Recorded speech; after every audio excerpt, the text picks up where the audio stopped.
Hello guys, আসসালামু আলাইকুম। কী অবস্থা সবার? আশা করি সবাই ভালো আছেন। আলহামদুলিল্লাহ, আমিও ভালো আছি। আমি আছি আপনার সাথে আরিয়ান আহমেদ রিপন। আপনারা থাকেন আমার সাথে। তো ডিসেম্বরে এক সপ্তাহ ছুটি পাইছি, তো এক সপ্তাহ ব্লগ ভিডিও করব। তো সবাই আমার সাথে থাকবেন। আসলে আমি জজ কোর্টের ভিতরে চাকরি করি, তো এখন সরকারি বদ্ধ জজ কোর্ট, তাই এক সপ্তাহ ছুটি পাইছি।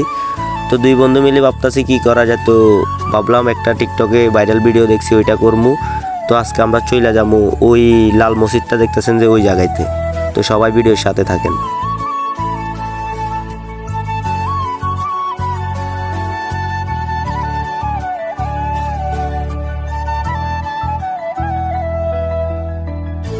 তো আমরা এখন রওনা হলাম ওই মসজিদটার সন্ধানে।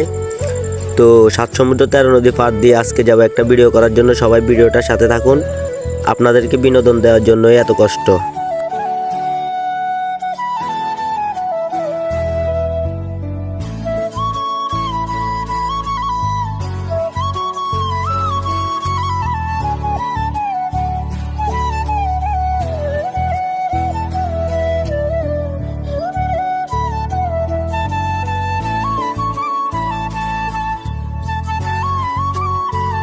তো অনেকক্ষণ হাঁটাহাঁটির পরে আমরা চলে আসলাম আমাদের আড্ডা জায়গায়, যেখানে আমরা গরমকালে আড্ডা দিতাম।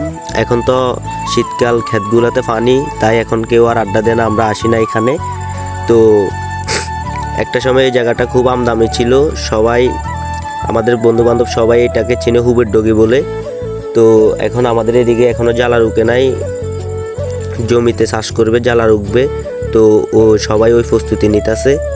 তো আপনারা পাশে থাকেন, দেখেন কি ভিডিও করি। ভিডিওটা কেমন হয়েছে কমেন্ট বক্সে বইলা যাবেন। ভালো লাগলে লাইক কমেন্ট শেয়ার করবেন।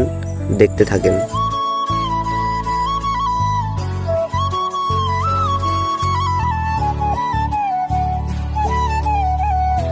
মূলত এটাই হচ্ছে আমাদের আড্ডার জায়গায়। গরমকালে আমরা এখানে আসতাম, বসতাম, রাতে বাতাস খাইতাম। তো এখন আমি চলে যাচ্ছি সামনে, আমার বন্ধু ক্যামেরা ধরছে। ভিডিও কোনটা করবো আশা করি আপনারা বুঝেই গেছেন। তো দেখতে থাকেন। হাই রে ভাই, পড়ার পর আমি যে ব্যথাটা পাইছি, বুকে অনেক ব্যথা পাইছি। মনে হইতেছে যে 5তলা বিল্ডিং থেকে পড়ে গেছি। এত কষ্ট করতেছি শুধুমাত্র আপনাদের ভালোবাসার জন্যই। আপনাদের ভালোবাসা আমাকে আরো ভিডিও বানাতে আগ্রহী করবে। তো ভিডিও শেষে রওনা হলাম বাড়ির উদ্দেশ্যে। তো সবাই ভালো থাকবেন, আশা করি পাশে থাকবেন। আর আমাকে যদি আপনাদের ভালো লাগে ভালোবাসা দিবেন, ইনশাল্লাহ ভালোবাসা পাবেন। তো আজকের ভিডিওটা এই পর্যন্তই ছিল। আল্লাহ হাফেজ। দেখা হবে আবার নতুন কোনো ভিডিওতে।